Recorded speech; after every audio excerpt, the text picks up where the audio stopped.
तो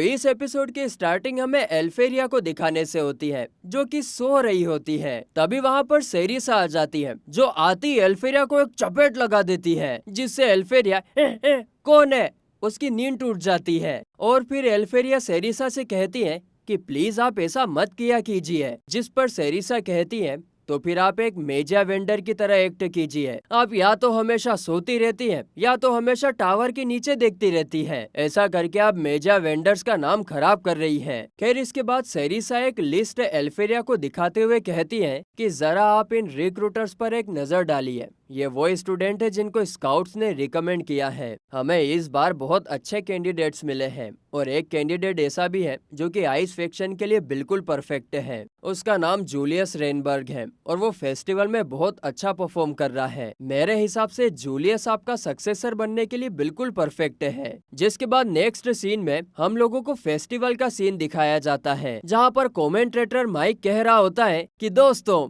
crown attack game अब अपने फाइनल स्टेज में पहुंच चुका है, और इस स्टेज में जो भी कैंडिडेट सबसे पहले क्राउन को हासिल करेगा वही इस गेम को जीत जाएगा। तो चलिए देखते हैं कि कैसे स्क्वाड 6 का विल स्क्वाड 9 के तीनों मेंबर का सामना करता है। इधर नीचे ग्राउंड पर जूलियस विल से कहता है, अच्छा हुआ फ्लंकी, तुम यहाँ तक पहुँच गए। मुझे तो चिंता हो रही थी कि कहीं मैं ऐसे ही ना जीत जाऊं। अगर मैं तुम्हारी बेइज्जती किए बिना ही जीत जाता तो मुझे अच्छा नहीं लगता। जिस पर विल जूलियस से कहता है, तुम चिंता मत करो जूलियस, जब तक तुम सारे ड्वार्फ से माफी नहीं मांग लेते तब तक मैं नहीं हारने वाला। जो सुनकर जूलियस कहता है, ओह तुम बहुत बड़ी बड़ी बातें कर रहे हो नो टैलेंट, तुम मेरे लिए बस एक खिलौने हो। इतना कहने के बाद जूलियस वहाँ पर अपने मैजिक से चारों तरफ स्मोक फैला देता है, ताकि विल उसकी लोकेशन ट्रैक ना कर पाए। लेकिन वहीं पर हम लोग देख पाते हैं कि विल स्मोक स्क्रीन के अंदर से भी उन लोगों की मैजिकल एनर्जी को सेंस कर पा रहा होता है। आगे वो लोग स्मोक का फायदा उठाकर विल को चारों तरफ से घेरने लगते हैं, और फिर जूलियस एक आइस क्रिस्टल से विल के ऊपर हमला कर देता है। मगर विल उस अटैक से बच जाता है और भागते हुए सोचता है कि अगर मैं एक जगह पर खड़ा रहा तो ये लोग पक्का मुझ पर अटैक करेंगे, इसीलिए मुझे मूव करते रहना होगा। चाहे मैं इन्हें देख नहीं पा रहा हूँ, लेकिन फिर भी मैं इनके अटैक को डिटेक्ट कर सकता हूँ। और फिर देखते ही देखते विल जूलियस के तीनों अटैक को डोज कर देता है, और फिर वो जूलियस की तरफ बढ़ने लगता है।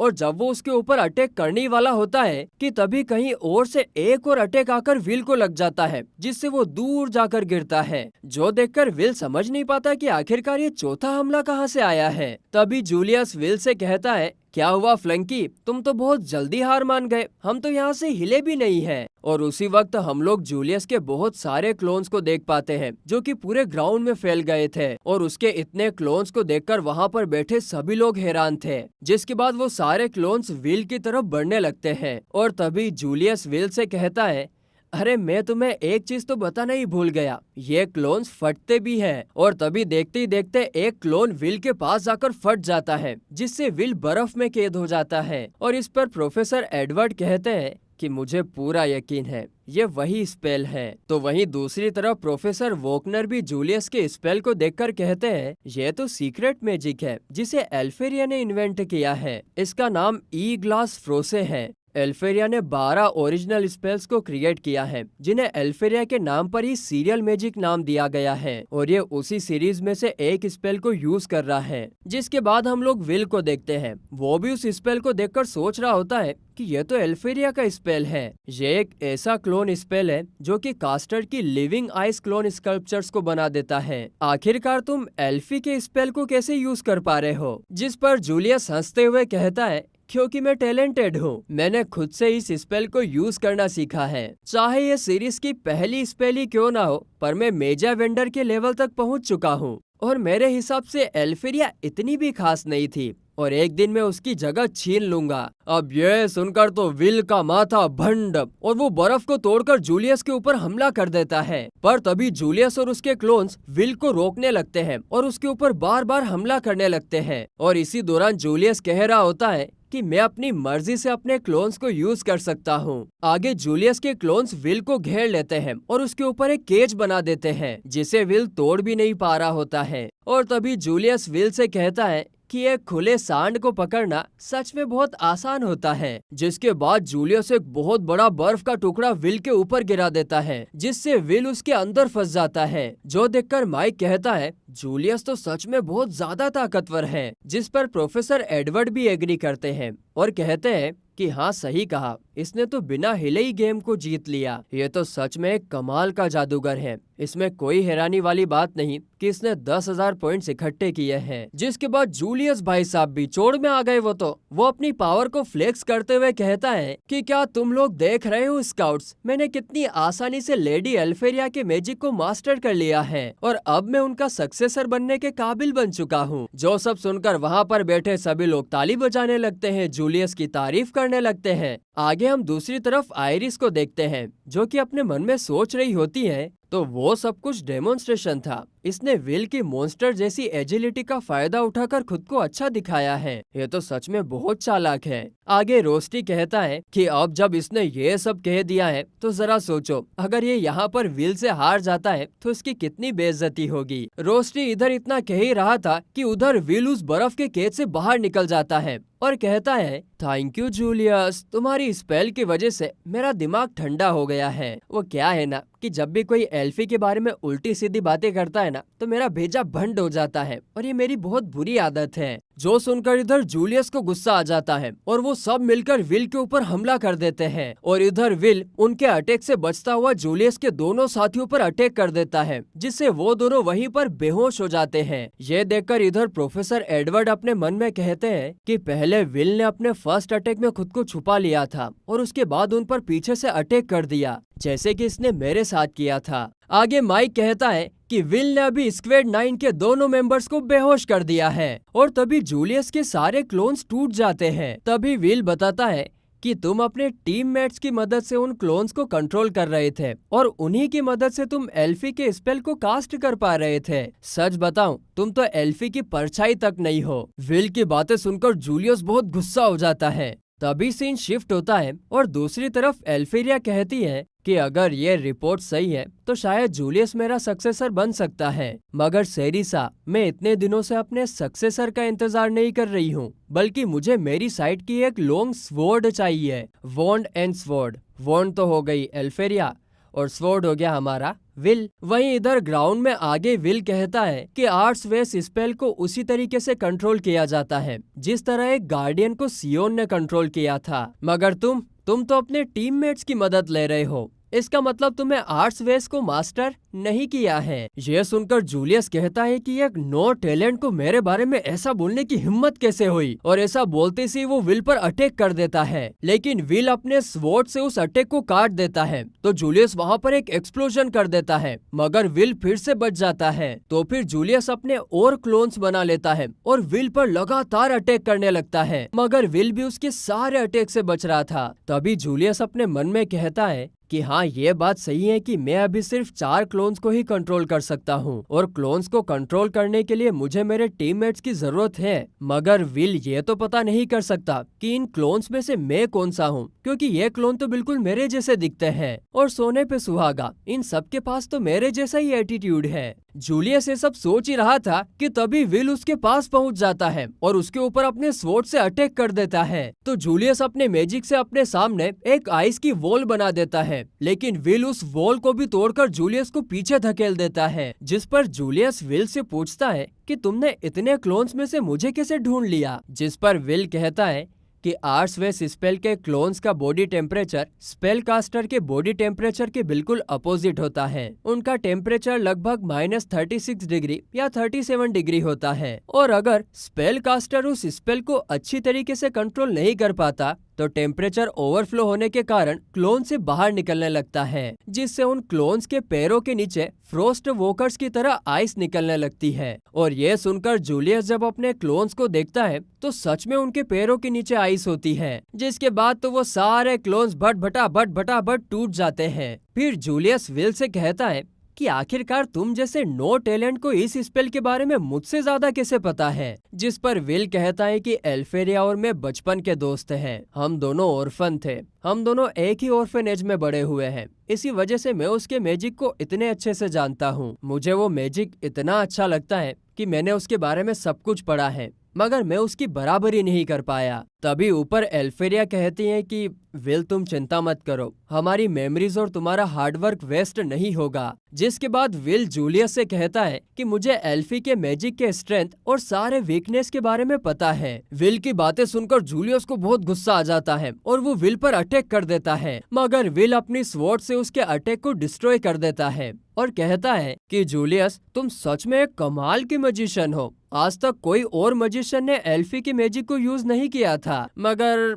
आर्सवेस वो स्पेल जो एल्फेरिया ने 2 साल की उम्र में क्रिएट किया था, इसीलिए उसमें बहुत सारी वीकनेस है और तुम जो इस स्पेल को यूज करके अपने आप को बहुत ज्यादा पावरफुल मानते हो, तुम एक बहुत बड़े बेवकूफ हो। विल की बातें सुनकर जूलियस अपने मन में कहता है कि जब मैंने इस स्पेल को यूज करना सीख लिया था तब तो मैं खुद को बहुत ही ज्यादा पावरफुल समझने लगा था, लेकिन मैं तो खाली एक 2 साल के बच्चे के लेवल तक ही पहुंच पाया हूँ। और यह सोचकर वो जोर जोर से फिलफिल करने लगता है, जिसके बाद वो एकदम से बहुत गुस्सा हो जाता है और अपने 8 क्लोन्स को समन कर लेता है और कहता है कि तुम्हें क्या लगा मैं सिर्फ 4 क्लोन्स ही समन कर सकता हूँ, तो क्या हुआ अगर मैं इन्हें अच्छे से कंट्रोल नहीं कर सकता, मगर फिर भी मैं तुम्हें तो हरा सकता हूँ ना। और अब तुम्हारे जाने का वक्त हो गया है विल। जिस पर विल कहता है कि मुझे माफ करना जूलियस, मगर मुझे 10 एल्फेरिया ने तंग किया है और मैंने उन्हें संभाला भी है। जिसके बाद उन दोनों के बीच में फाइट फिर से स्टार्ट हो जाती है और बैकग्राउंड में एक मस्त सा म्यूजिक चलने लगता है। जूलियस के सारे क्लोन्स विल पर अटैक करने लगते हैं, लेकिन विल सारे अटैक से बचता हुआ जूलियस के क्लोन को डिस्ट्रॉय करने लगता है, जो देखकर इधर जूलियस बहुत डर जाता है और उसे दूर भागने लगता है। वो अपने क्लोन्स को विल को रोकने का बोल रहा था, लेकिन विल उन सभी क्लोन्स के अटैक से बचते हुए उन सभी क्लोन्स को डिस्ट्रॉय कर देता है और उन सभी को डिस्ट्रॉय करते ही जूलियस विल के पास पहुंचकर उसे एक पंच मारता है, जिससे जूलियस वहीं पर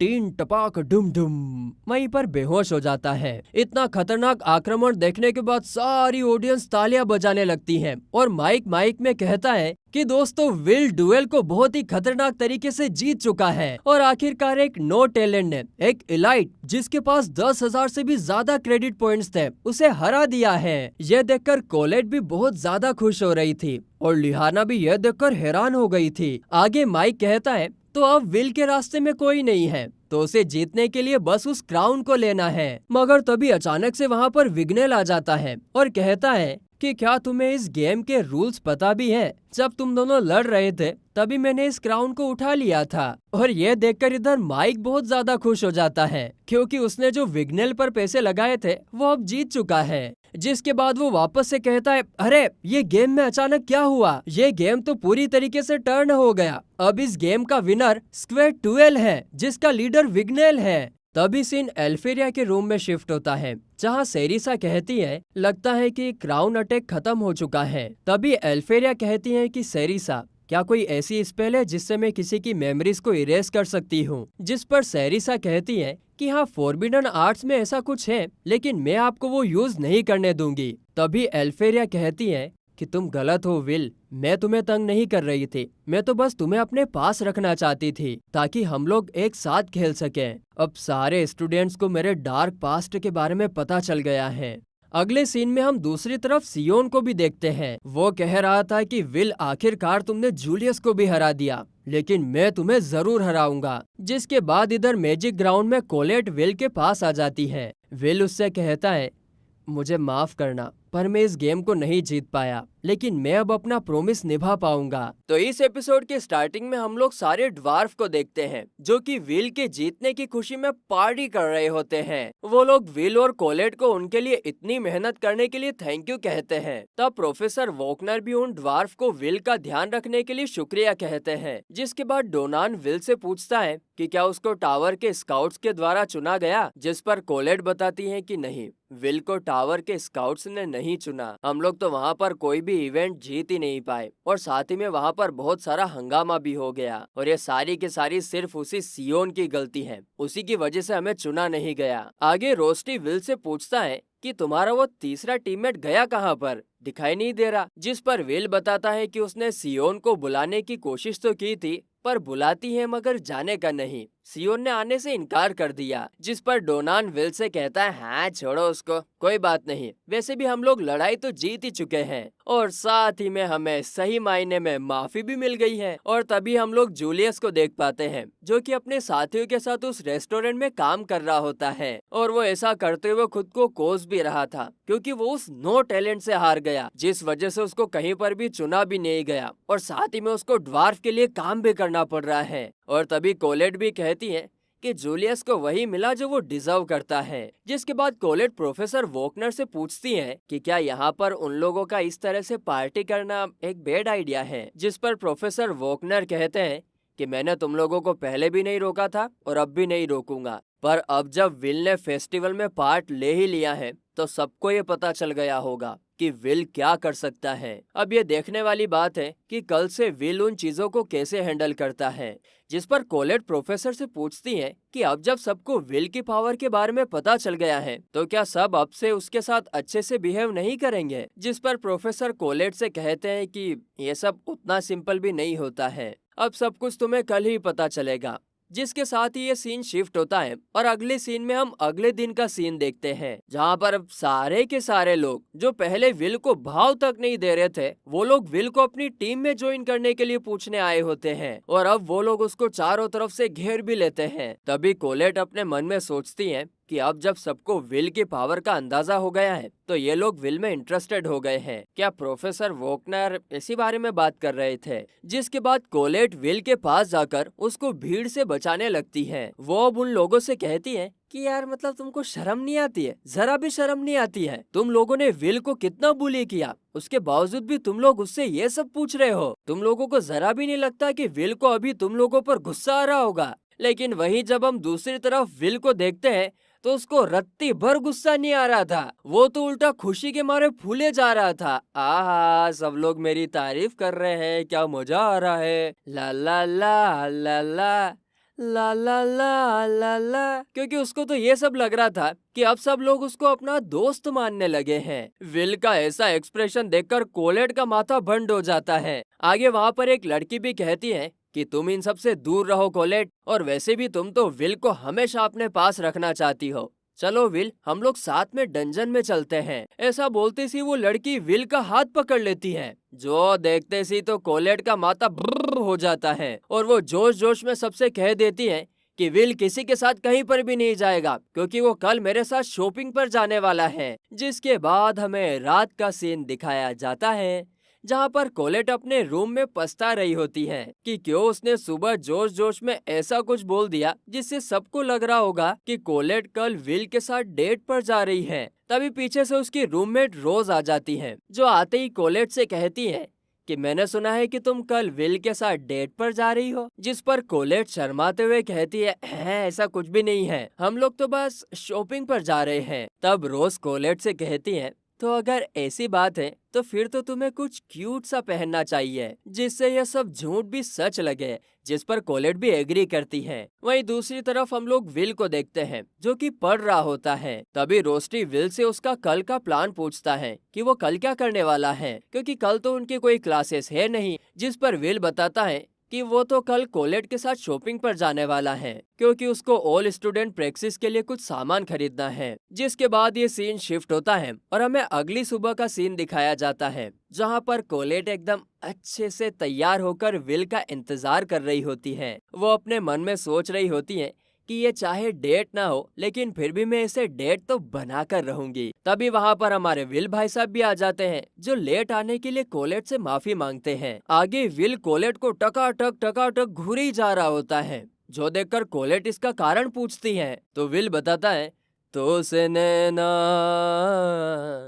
जब से मिले, तो से नैना जब से मिले, कि तुम इन कपड़ों और हेयर स्टाइल में बहुत सुंदर लग रही हो। जिस वजह से उसकी नजर उस पर से नहीं हट रही थी और कोलेट ये सब सुनकर शर्मा के बल खा के शर्मा जाती हैं और विल को थैंक यू कहती हैं। लेकिन तभी उनके रंग में भंग डालने के लिए वहाँ पर रोस्टी भी आ जाता है। आगे रोस्टी कोलेट को अपना इंट्रोडक्शन देता है कि उसका नाम रोस्टी नोमान है और वो विल का रूममेट है, जिस पर विल कोलेट को बताता है कि रोस्टी भी उनके साथ शॉपिंग पर आना चाहता था, इसीलिए विल उसको भी अपने साथ ले आया। वाह रे वाह, गधेड़े रे गधेड़े। खैर, ज्यादातर टैलेंटेड लोग लड़कियों के मामले में पागल ही होते हैं। आगे रोस्टी विल का हाथ पकड़ लेता है और शॉपिंग करने के लिए चल देता है, जो देखकर इधर कोलेट का माथा भंड हुए जा रहा था। वो अपने मन में कहती है कि आखिरकार यहाँ पर चल क्या रहा है, ये लोग एक दूसरे के साथ हाथ क्यों पकड़ रहे हैं। और तभी रोस्टी भाई साहब भी आग में घी डालते हुए कोलेट की तरफ देखकर उसको चिढ़ाता है। उलुलु रुरु रुरु। ये सब देखकर तो कोलेट पूरा सदमे में चली जाती है, जिसके बाद हम लोग देख पाते हैं कि शॉपिंग करते हुए भी पूरे वक्त रोस्टी विल के साथ चिपका हुआ रहता है और कोलेट को तो उसके पास जाने ही नहीं देता, जिस वजह से कोलेट उदास हो जाती है। तभी विल कोलेट के पास आकर उसके उदास होने की वजह पूछता है, जिस पर कोलेट विल से कहती है कि आखिरकार रोस्टी को क्या हुआ है, वो पूरे समय तुमसे चिपका हुआ क्यों रहता है। वैसे वो बहुत सुंदर भी है, जिस वजह से मुझे तो ये शक हो रहा है कि कहीं वो एक लड़की तो नहीं है ना। जो सुनकर विल कोलेट को शांत करने लगता है और कोलेट से कहता है कि ऐसी कोई बात नहीं है और इसमें कोई शक नहीं है कि रोस्टी एक लड़का है, क्योंकि मैंने खुद टन टन टन धुम। फिर आगे रोस्टी उन दोनों के लिए ड्रिंक्स ले आता है। तभी विल उससे उसके ड्रिंक के बारे में पूछता है, जिस पर रोस्टी कहता है कि उसको ड्रिंक की कोई जरूरत नहीं है, मैं तो तुम्हारे साथ ही ड्रिंक शेयर कर लूंगा। और तभी कोलेट उसकी चाल समझ जाती है और वो विल से कहती है कि इसकी कोई जरूरत नहीं है, रोस्टी मेरे साथ ड्रिंक शेयर कर लेगा। तभी रोस्टी विल से कहता है कि विल, तुम्हें तो अपनी स्वॉट को मेंटेन करवाने जाना था ना, तो तुम आगे जाओ। जिस पर विल उन दोनों को भी साथ चलने का कहता है, जिस पर कोलेट मना करते हुए कहती है कि अगर हम मैजिशियन तुम्हारे साथ जाएंगे तो ड्वार्फ को अच्छा नहीं लगेगा, इसीलिए तुम अकेले ही जाओ। जो सुनकर विल अपनी स्वॉट को मेंटेन कराने चला जाता है, जिसके बाद कोलेट रोस्टी से कहती है कि मैं तुमसे एक सवाल पूछना चाहती हूँ, क्या मैं ये बस इमेजिन कर रही हूँ या फिर तुम विल को एक फ्रेंड से बढ़कर मानते हो। जिस पर रोस्टी कोलेट के पास आ जाता है और कहता है कि तुम कुछ भी गलत नहीं सोच रही हो, मैं विल से सबसे ज्यादा प्यार करता हूँ, तुमसे भी ज्यादा। रोस्टी की बातें सुनकर तो कोलेट को गुस्सा आ जाता है और फिर वो दोनों एक दूसरे से लड़ाई करने लगते हैं, जो देखकर वहाँ पर बहुत सारे लोग भी जमा हो जाते हैं। वहीं दूसरी तरफ हम विल को देखते हैं, जो कि अपनी स्वॉट को ठीक कराने जा रहा होता है। तभी वहाँ पर लिहाना आ जाती है और विल को रुकने के लिए कहती है। उसको देखकर विल अपने मन में कहता है, ये तो लिहाना है जिसे सब मिस परफेक्ट कहते हैं, क्योंकि इसने तो स्पेल वर्क, राइटिंग और प्रैक्टिस में सारे क्रेडिट जीत लिए हैं और ये तो सबसे ऊपर है और मैं तो बिल्कुल इसके अपोजिट हूँ। आगे विल लिहाना से पूछता है कि तुमने मुझे क्यों रोका है, क्या तुम्हें मुझसे कोई काम है। जिस पर लिहाना कहती है कि क्या तुम मेरे साथ थोड़ी देर के लिए चल सकते हो। जिसके बाद वो विल को एक कॉफी हाउस में ले जाती है, जहाँ पर हम देखते हैं कि जूलियस, विग्नेल और सियोन भी वहाँ पर पहले से ही बैठे होते हैं। तभी लिहाना कहती है कि अब हमारे लास्ट ईयर का फाइनल टर्म आ गया है, जिसका मतलब ये है कि अब ऑल स्टूडेंट प्रैक्टिस होने वाला है और इसीलिए मैं हम पांचों के साथ एक पार्टी बनाना चाहती हूँ ताकि हम लोग एक साथ डंजन में जाए। जिस पर सियोन कहता है कि आखिरकार ये नो टैलेंट यहाँ पर क्या कर रहा है। तभी जूलियस भी कहता है कि लिहाना, इसका क्या मतलब है, क्या तुम ये चाहती हो कि मैं इसे फ्रीज कर दूं।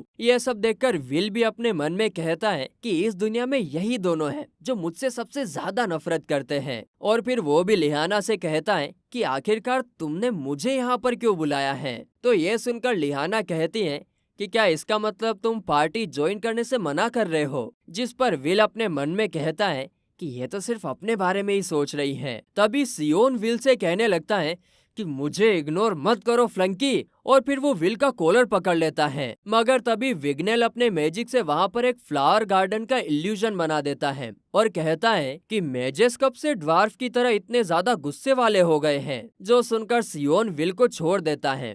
तभी विल अपने मन में कहता है कि विग्नेल ने जो भी मैजिक किया वो एक इल्यूजन मैजिक है और इसे सिर्फ एल्फ ही यूज कर सकते हैं। आगे विग्नेल कहता है कि एक दूसरे से लड़ने से पहले एक बार तुम सब लिहाना की बात तो सुन लो। हाँ ठीक है भाई यार, सब लोग पहले लिहाना की बात सुन लो। जिसके बाद लिहाना अपनी बात रखना शुरू करती हैं कि जैसा कि मैंने पहले कहा कि स्टूडेंट प्रैक्टिस जल्द ही शुरू होने वाला है और इसीलिए मैं एक ऐसी पार्टी बनाना चाहती हूँ जिसमें इस ईयर के सबसे बेस्ट मैचेस हो और विल के पास वो टैलेंट है जो हमारे पास होनी चाहिए और इससे हमें डंजन में बहुत फायदा होगा। लिहाना की बात सुनकर जूलियस कहता है कि मुझे तो तुम्हारा ये फैसला बिल्कुल भी सही नहीं लगता। लिहाना, जिस पर्सन को सर्च मैजिक तक करना नहीं आता है वो तो हमें सिर्फ स्लो ही करेगा। तभी सियोन भी कहता है कि मैं भी विल के साथ एक ही टीम में नहीं आ सकता हूँ। जूलियस और सियोन की बातें सुनकर विग्नेल कहता है कि मुझे तो ऐसा लग रहा है ना कि इसने तुम लोगों को हरा दिया, इसीलिए तुम लोगों की जल रही है। आखिरकार तुम इसको कमजोर कैसे समझ सकते हो यार, इसने तुम दोनों को हरा दिया है। विल के पास बहुत ज्यादा स्ट्रेंथ और मॉन्स्टर की जैसी एजिलिटी है जिसकी मदद से इसने अपनी स्वॉर्ड से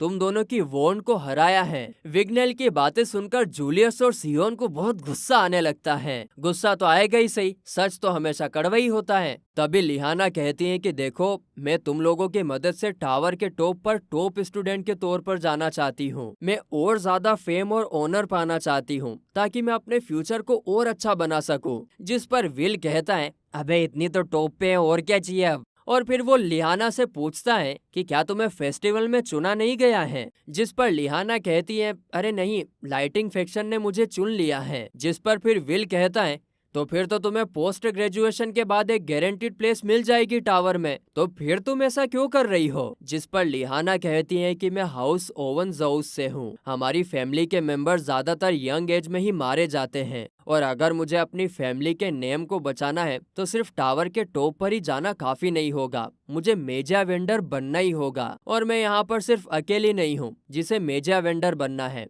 तो इसीलिए अगर तुम्हें मेरा ये डिसीजन सही लगता है तो इस कॉइन को मेरे सामने रखे इस कप में डाल दो। लिहाना की बातें सुनकर विग्नेल मान जाता है और अपना कॉइन उस कप में डाल देता है। जिसके बाद जूलियस और सियोन के पास भी कोई ऑप्शन ना होने की वजह से वो भी मान जाते हैं और कॉइन को कप में डाल देते हैं। जिसके बाद विल भी उस कॉइन को कप में डाल देता है। अरे राइटर भाई साहब, यूं ही लिख देते ना कि सारों ने कॉइन को कप में डाल दिया, अलग अलग लिख दिया। फिर ये मीटिंग खत्म होने के बाद विल कोलेट और रोस्टी के पास आता है और उन दोनों को बता देता है कि उसने स्टूडेंट प्रैक्टिस के लिए लिहाना की पार्टी को ज्वाइन कर लिया है। तभी सीन शिफ्ट होता है और हम प्रोफेसर वोकनर को देखते हैं जो कि स्टूडेंट को प्रैक्टिस के बारे में बता रहे होते हैं। वो कहते हैं कि प्रैक्टिस के लिए फ्लोर 7 से लेकर 10 तक जो बंद है वो भी खुल जाएंगे, जिस वजह से आप लोग और खतरनाक मॉन्स्टर से लड़ पाओगे, जिससे आपको बहुत सारे क्रेडिट पॉइंट्स भी मिलेंगे। और अगर आप उस फ्लोर के फ्लोर कीपर को हरा दोगे तो आपको और ज्यादा क्रेडिट पॉइंट्स मिलेंगे।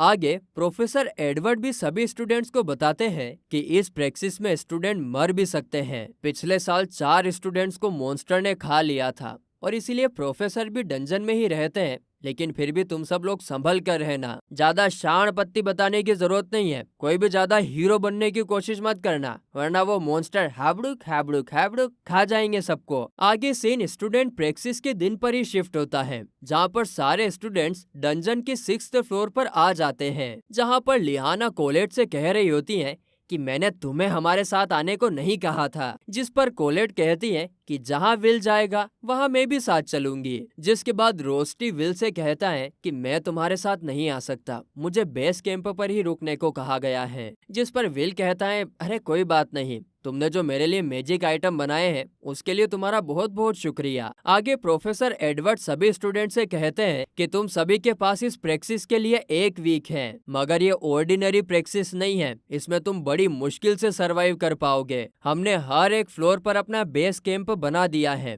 तो इसीलिए हमारे दिए हुए मैप को चेक करते रहना और अगर तुम लोग हार मानना चाहते हो तो कैंप में वापस आ जाना, ठीक है। चलो अब हम लोग इसे स्टार्ट करते हैं। ब्रुम ब्रुम ब्रुम।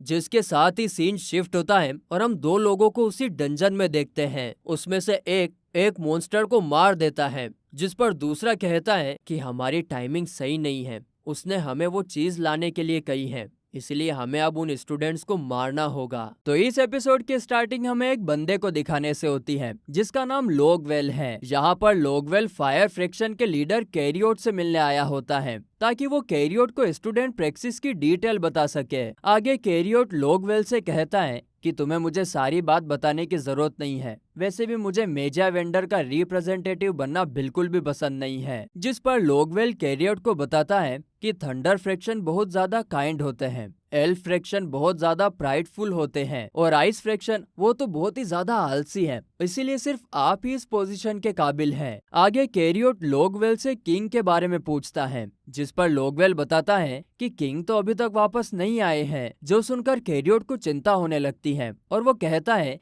कि बैरियर बहुत जल्द ही गायब होने वाला है और वो अभी तक नहीं आए। जिसके बाद सीन शिफ्ट होता है और अगले सीन में हम लोग सभी स्टूडेंट्स को देखते हैं जो कि अब प्रैक्टिस स्टार्ट होते ही डंजन हंट के लिए निकल जाते हैं। और तब हम देखते हैं कि विग्नेल अपने वाइंड मैजिक से सभी लोगों को उड़ाकर डंजन के अंदर ले जाता है, जहाँ पर उन पर बहुत सारे आंट मॉन्स्टर्स अटैक कर देते हैं। उन आंट मॉन्स्टर्स को देखकर विल अपने मन में सोचता है कि यहाँ पर तो बहुत सारे आंट मॉन्स्टर्स हैं और इनसे हमें क्लोज कॉम्बैट में ही लड़ना होगा, लेकिन मेजेस तो क्लोज कॉम्बैट में कमजोर होते हैं, इसीलिए अब मुझे ही इन्हें प्रोटेक्ट करना होगा। लेकिन तभी विग्नेल विल से कहता है, फिलहाल तो तुम्हें कुछ करने की जरूरत नहीं है फ्लंकी, तुम्हें पता भी है कि लिहाना किस फैमिली से बिलोंग करती है। और तभी हम लोग देख पाते हैं कि लिहाना बड़े आराम से अपने लाइटनिंग मैजिक और क्लोज कॉम्बैट का यूज करके उन आंट्स को ठिकाने लगा देती है। जिसके बाद विग्नेल विल को बताता है कि लिहाना नाइट की फैमिली से बिलोंग करती है और वो एक ऐसी रेयर मेज है जो क्लोज कॉम्बैट को भी अच्छी तरीके से परफॉर्म कर सकती है। जिसके बाद हमें पास्ट का सीन दिखाया जाता है,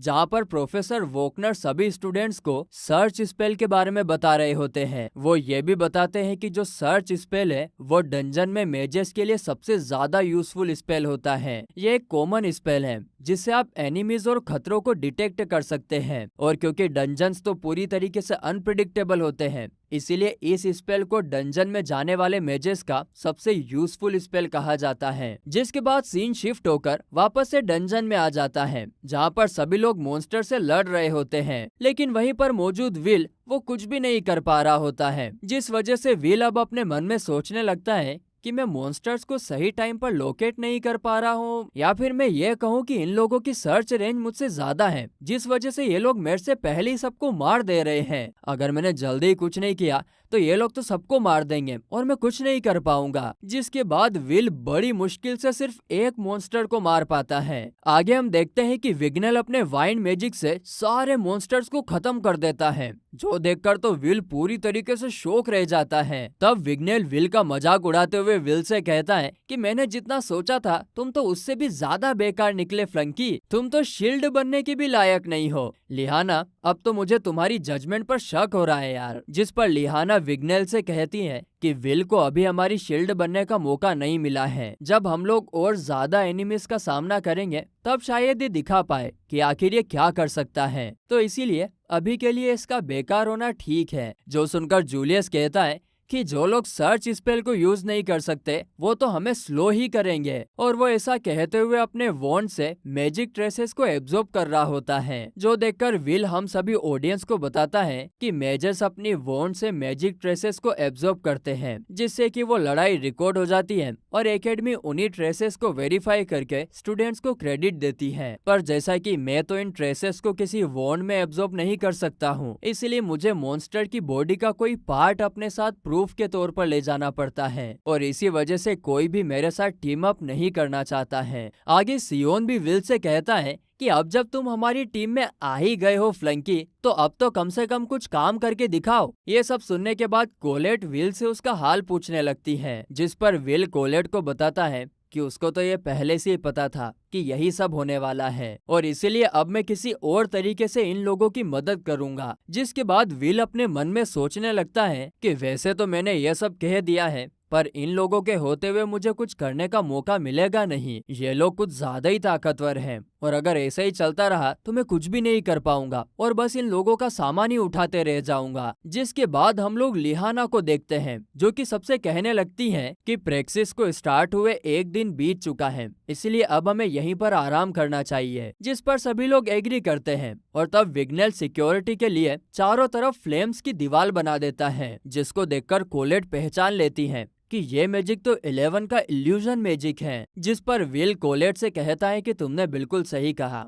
ये चाहे सिर्फ एक इल्यूजन हो, पर इसे देखकर मॉन्स्टर को डर लग रहा है, तो इसीलिए वो लोग हमसे दूर रहेंगे। आगे लिहाना विल को सबको उनका खाना देने के लिए कहती है और तब विल भी बिल्कुल वैसा ही करता है। मगर जब विल विग्नेल को खाना देने जाता है तब विग्नेल विल को वहीं रोक देता है और खाना वहीं पर रख देने को कहता है और बताता है कि एल्फ को सिर्फ वही लोग टच कर सकते हैं जिन्हें एल्फ अपने जितना काबिल मानते हो, और मैं नहीं चाहता कि तुम मुझे टच करो। तब कोलेट विग्नेल से कहती है कि हम लोग एक ही टीम में हैं, तो हमें सबसे अच्छे से बात करनी चाहिए। जो सुनकर विग्नेल कहता है कि तुम लोग जादूगर हो और मैं एक एल्फ हूँ, और वैसे भी यहाँ पर सिर्फ लिहाना ही एक ऐसी पर्सन है जो मुझे टच कर सकती है। तभी विल कोलेट को रोकते हुए कहता है कि कोलेट तुम उससे लड़ना बंद करो। एल्फ के कुछ अपने कस्टम्स होते हैं और मुझे उनसे कोई दिक्कत नहीं है। एल्फ्स भी ड्वार्फ्स की तरह दूसरी दुनिया से आए हैं, पर ये लोग मैजिक को यूज कर सकते हैं, इस वजह से इन्हें कमजोर नहीं समझा जाता। एल्फ्स ने अपने तरीके से यहाँ पर जीना शुरू कर दिया था, और कुछ एल्फ्स तो ऐसे भी हैं जो जादूगरों से भी ज्यादा ताकतवर हैं। ऊपर से 11 क्वीन भी एक मेजा वंडर हैं।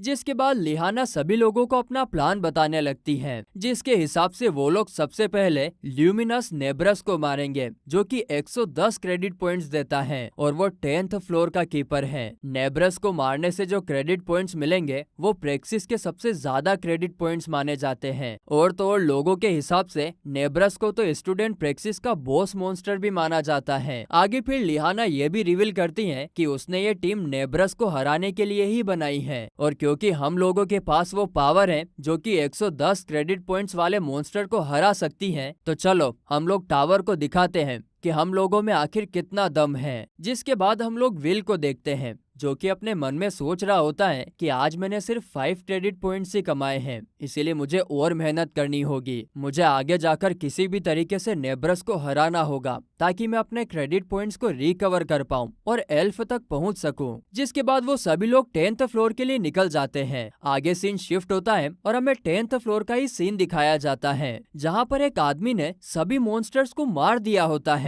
जिसके बाद वो अपने साथी, जिसका नाम हेडलेस होता है, उससे पूछता है कि आखिरकार वो कर क्या रहा है, क्या ऊपर जो लोग मरे हुए हैं उन्हें तुमने मारा है? जिस पर हेडलेस हाँ में जवाब देता है कि हाँ मैंने ही मारा है। जिसके बाद हम लोग विल और बाकी सभी को देखते हैं, जो कि अब 10th फ्लोर पर पहुंच चुके होते हैं। यहाँ पर वो लोग अब सारे मॉन्स्टर्स को मरा हुआ देखकर एकदम हैरान हो जाते हैं और सोचने लगते हैं कि शायद कोई टीम उनसे पहले ही 10th फ्लोर पर आ गई है। मगर तभी लिहाना बताती है कि ऐसा हो ही नहीं सकता, कोई और टीम उन लोगों से पहले यहाँ पर आ ही नहीं सकती, क्योंकि वो लोग तो कहीं भी नहीं रुके और ना ही किसी कैंप पर रुके हैं, इसीलिए कोई और स्टूडेंट तो हमसे पहले यहाँ नहीं पहुँच सकता है। वहीं पर विल एक मॉन्स्टर को देखकर अपने मन में कहता है कि ऐसा लग रहा है कि इसे किसी ने सिर्फ अपनी स्ट्रेंथ से ही बीच में से फाड़ दिया है। आगे लिहाना कहती है कि जिस चैम्बर में नेब्रस है वो अब हमारे सामने है। जिसके बाद वो सभी उस चैम्बर में आ जाते हैं। मगर जब वो लोग उस चैम्बर पर आगे बढ़ते हैं तो वो लोग देखते हैं कि नेब्रस को पहले ही किसी ने मार दिया है। अब यह देखकर तो सब लोग बहुत ज्यादा हैरान हो जाते हैं।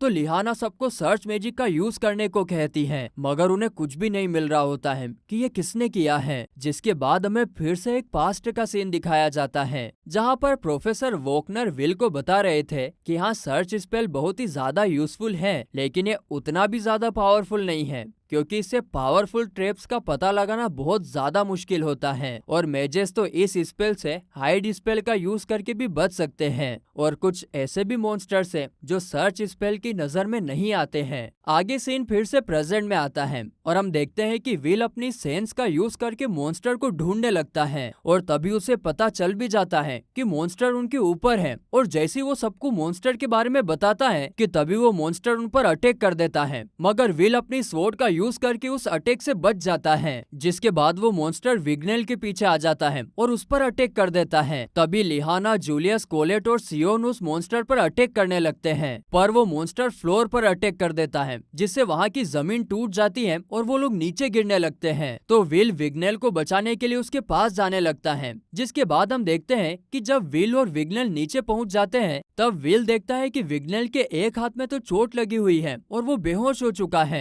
वहीं दूसरी तरफ हम जूलियस और सियोन को देखते हैं, जिन्हें मॉन्स्टर ने चारों तरफ से घेर लिया होता है। सियोन जूलियस से कहता है कि हम लोग डंजन के 11th फ्लोर में आ चुके हैं, जो सुनकर जूलियस थोड़ा डर जाता है और कहता है कि डंजन का 11th फ्लोर तो बहुत ही ज्यादा डेंजरस है और यहाँ तो सिर्फ बहुत ही पावरफुल मेजेस ही सरवाइव कर सकते हैं। आगे हम लिहाना को भी देखते हैं, उसके सर से खून निकल रहा होता है। वो उस एरिया को देखकर अपने मन में कहती हैं, ये जगह तो नाइटमेयर में है, वो जगह जो सीधा 15th फ्लोर तक जाती है। यहाँ के मॉन्स्टर्स तो ऊपर के मॉन्स्टर से काफी ज्यादा पावरफुल होते हैं। लिहाना ये सब सोच ही रही होती है कि तभी वहाँ पर कोलेट आ जाती है और कहती है कि लिहाना तुम्हारे सर से तो खून निकल रहा है, क्या तुम ठीक हो? जिस पर लिहाना कहती है कि मैं तो ठीक हूँ, लेकिन ये डंजन का 11th फ्लोर है और यहाँ अकेले रहना बहुत खतरनाक है, इसीलिए हमें जल्दी से अपने साथियों को ढूंढना होगा, नहीं तो हम में से कोई भी नहीं बच पाएगा। वहीं दूसरी तरफ हम देखते हैं कि विल और विग्नेल के ऊपर एक जाइंट स्नेक मॉन्स्टर ने हमला कर दिया है और उसी वक्त हमें विग्नेल का पास्ट दिखाया जाता है। वहाँ पर सभी लोग उसे उसके वीक मैजिक की वजह से भला बुरा कह रहे होते हैं और वहाँ पर एलन और उसको कहती हैं कि तुम एल्फ्स के नाम पर एक मजाक हो, मुझे तुम्हारी कोई जरूरत नहीं है और ये जो तुम्हारी टैलेंटलेस आर्मी है तुम्हें भी इसकी कोई जरूरत नहीं होगी। और ऐसा कहकर वो उसके हाथ को काट देती है। तभी एकदम से विग्नेल को होश आ जाता है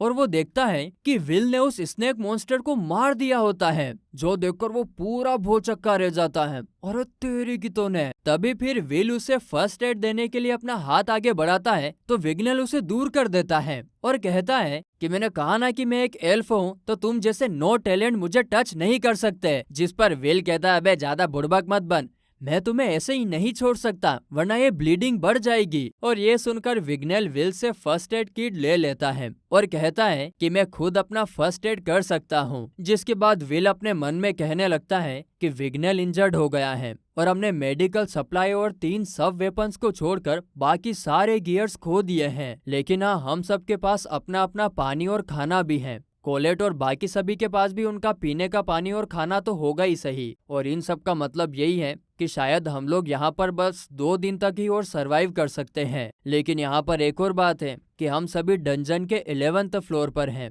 और यह जगह तो बहुत ही ज्यादा खतरनाक है, इसीलिए शायद हम लोग एक दिन ही सरवाइव कर पाए, यानी कि हमारे पास सिर्फ 24 घंटे ही हैं यहाँ से निकलने के लिए। ये सोचने के बाद विल विग्नेल से कहता है कि हमें जल्द ही अपने साथियों को ढूंढना होगा और उसके लिए हमें इस फ्लोर पर घूमना होगा, तो क्या तुम चल सकते हो? विल की बातें सुनकर विग्नेल कहता है कि इस डंजन में घूमने से अच्छा हमें रेस्क्यू का इंतजार करना चाहिए। जिस पर विल कहता है कि वो मॉन्स्टर जिसने हम पर हमला किया था उसकी वजह से रेस्क्यू आने में बहुत ज्यादा वक्त लगेगा और अगर हमने जल्दी ही कुछ नहीं किया तो हम नहीं बच पाएंगे। अगले सीन में हम देखते हैं कि प्रोफेसर वोकनर प्रोफेसर एलिजा से कैंप के बारे में पूछ रहे होते हैं, जिस पर एलिजा कहती हैं कि 8th फ्लोर के बेस कैंप पर मॉन्स्टर ने हमला कर दिया है और प्रोफेसर ब्रूनो और बाकियों का किसी ने सर काटकर उन्हें मार दिया है। मुझे अभी 9th और 10th फ्लोर के बारे में कुछ भी नहीं पता, मगर ये सब देखकर तो ऐसा ही लग रहा है कि वहाँ पर भी हालात बहुत ज्यादा खराब होंगे। ये सुनकर प्रोफेसर वोकनर अपने मन में कहते हैं कि बेस कैंप पर मॉन्स्टर्स ने अटैक कर दिया और तो और एकेडमी के प्रोफेसर्स भी मारे जा चुके हैं। यह सब कोई इत्तेफाक नहीं हो सकता, जरूर ये सब किसी का प्लान है। तभी प्रोफेसर एडवर्ड भी वहाँ पर आ जाते हैं और कहते हैं कि ऑल स्टूडेंट्स प्रैक्टिस को कैंसिल कर दिया गया है,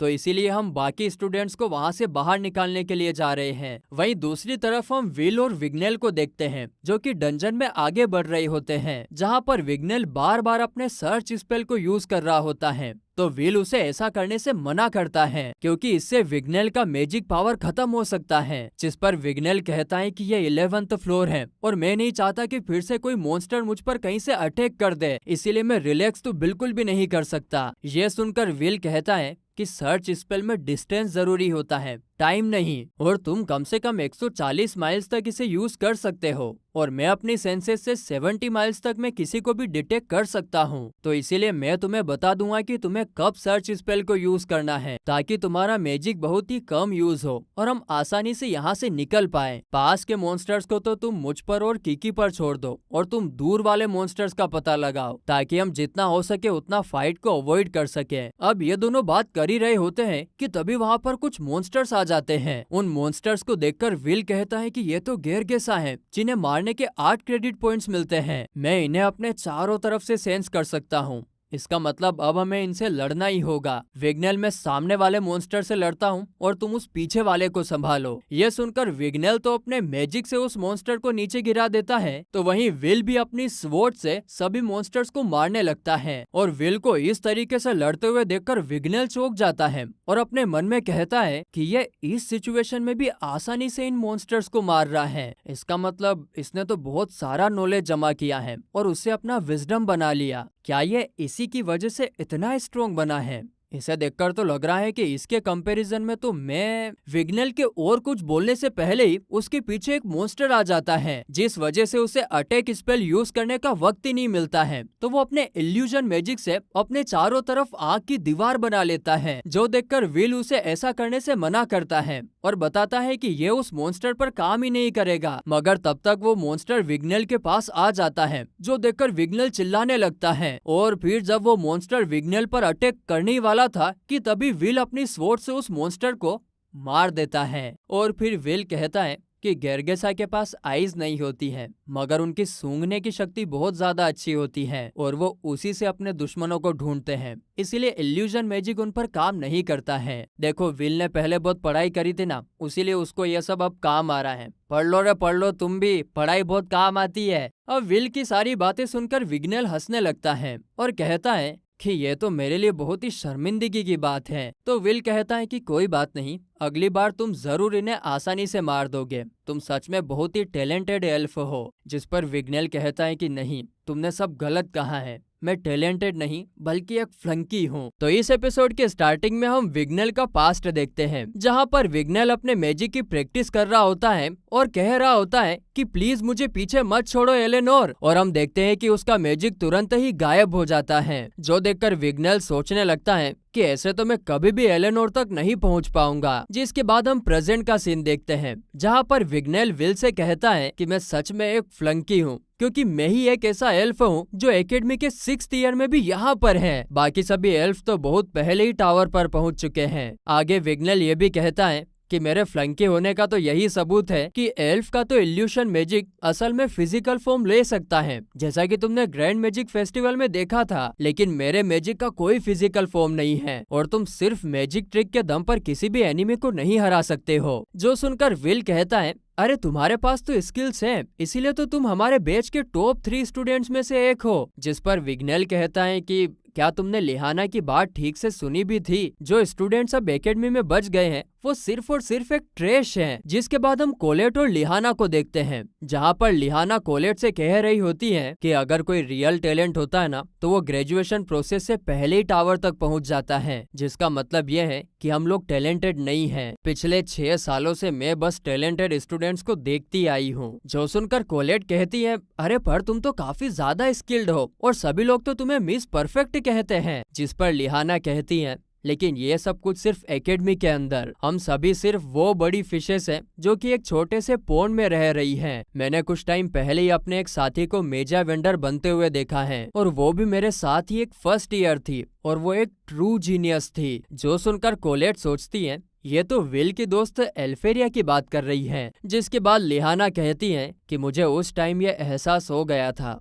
कि मेरे जैसे लोग कभी भी ट्रू टैलेंट तक नहीं पहुंच सकते। जिसके बाद सीन विग्नेल और विल की तरफ शिफ्ट होता है, जहां पर विग्नेल कह रहा होता है कि मेरी एडॉप्टेड सिस्टर वो पहली ऐसी इंसान थी जिसने मुझे नीचा फील करवाया था। जो सुनकर विल उससे पूछता है कि तुम्हारी सिस्टर कौन है? जिस पर विग्नेल बताता है कि मैं हमारी क्वीन की बात कर रहा हूँ, जो हमारे लोगों का गर्व है। जो सुनकर विल सोचता है कि क्या ये मेजा वेंडर एलेनोर की बात कर रहा है। जिसके बाद विग्नेल कहता है कि एलेनोर और मैं एक साथ बड़े हुए हैं। वो बहुत ज्यादा छोटी थी तो मुझे लगा कि उसे मेरे सपोर्ट की जरूरत है, लेकिन असल में तो एलेनोर खुद एक हाई लेवल की एल्फ थी और उसका मैजिक इतना ज्यादा पावरफुल था कि उसने एक ही बार में किंग्स वुड को क्रिएट कर दिया था। और जब वो एक मेजा वेंडर बन गई तब मैंने रोज प्रैक्टिस करी ताकि मैं उसके लेवल तक पहुंच सकूं, लेकिन देखो मैं कमजोर का कमजोर ही रह गया। जिसके बाद विग्नेल कहता है कि मैं सच में एक बहुत ही ज्यादा बेकार एल्फ हूँ जो कि सिर्फ अपने दिल की तसल्ली के लिए जादूगरों को अपने आप से नीचे मानता हूँ। जो सुनकर विल कहता है कि अब मुझे समझ आया कि मुझे ऐसा क्यों लगता था कि हम दोनों बिल्कुल सेम हैं। जो सुनकर विग्नेल कहता है कि आखिरकार तुम ये क्या कह रहे हो, सिर्फ मुझे अच्छा फील कराने के लिए ऐसा मत कहो। मैं तो बस तुम्हारे लिए यहाँ पर एक बोझ हूँ, इसीलिए मुझे यहाँ पर छोड़कर चले जाओ।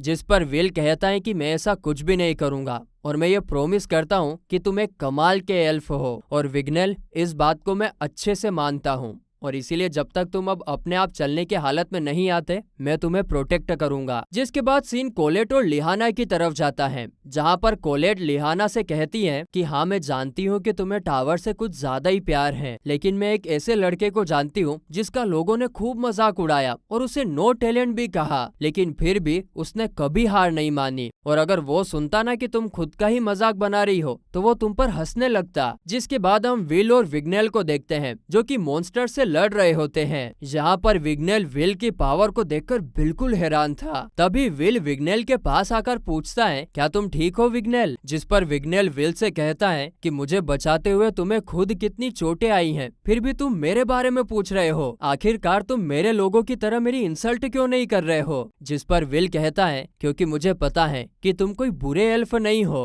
तभी किकी और विल को एक अजीब सी आवाज आने लगती है जिसे सुन के विल अपने मैजिक से आसपास मॉन्स्टर्स को सर्च करने लगता है, लेकिन उसे कुछ भी नहीं मिलता। जिसे देखकर विल कहता है कि ये मॉन्स्टर की आवाज नहीं है, असल में ये डंजन और भी मॉन्स्टर्स को बुला रहा है। और तभी हम देखते हैं कि उस डंजन में एक ग्रीन कलर का लिक्विड भरने लगता है जिससे वहाँ पर बहुत सारे मॉन्स्टर्स आने लगते हैं। उन्हें देखकर विग्नेल कहता है ये तो फायर मॉन्स्टर हैं। और तभी विल कहता है कि ये मॉन्स्टर्स तो बहुत बुरी न्यूज है। और इतना बोलते से विल रोस्टी के बनाए हुए बॉम्ब्स को उस लिक्विड के एंट्रेंस की तरफ फेंक देता है जिससे वहाँ पर एक बहुत बड़ा धमाका होता है। और आगे फिर विल विग्नेल को बताता है कि वल्गार इस फ्लोर की यूनिक स्पीशीज है। वल्गार के 11 क्रेडिट पॉइंट्स हैं और उनकी बॉडी पर फिजिकल अटैक्स का कोई फायदा नहीं होता। और बुरी बात तो यह है कि सिर्फ एल्फ का इल्यूशन मैजिक ही इन पर काम कर सकता है, इसीलिए तुम्हें मेरी मदद करनी होगी विग्नेल। जो सुनकर विग्नेल कहता है कि क्या तुम पागल हो गए हो क्या, मैंने तुमसे पहले भी बोला था कि मैं ये नहीं कर सकता हूँ, चाहे मैं कितनी भी कोशिश कर लूँ मैं फिर भी फेल ही होऊंगा। जो सुनकर विल कहता है कि अगर ऐसी बात है तो चलो इसे करते हैं और साथ में फेल होते हैं। हम लोग कोई जीनियस नहीं है तो इसीलिए अगर हम फेल नहीं होंगे तो आगे भी नहीं बढ़ पाएंगे। जिस पर विग्नेल कहता है लेकिन अगर मैं फेल हो जाऊंगा तो तुम मर जाओगे। जो सुनकर विल कहता है कि मैं नहीं मरूंगा क्योंकि हम दोनों के सपने सेम हैं और वैसे भी एल्फेरिया टावर पर मेरा इंतजार कर रही है,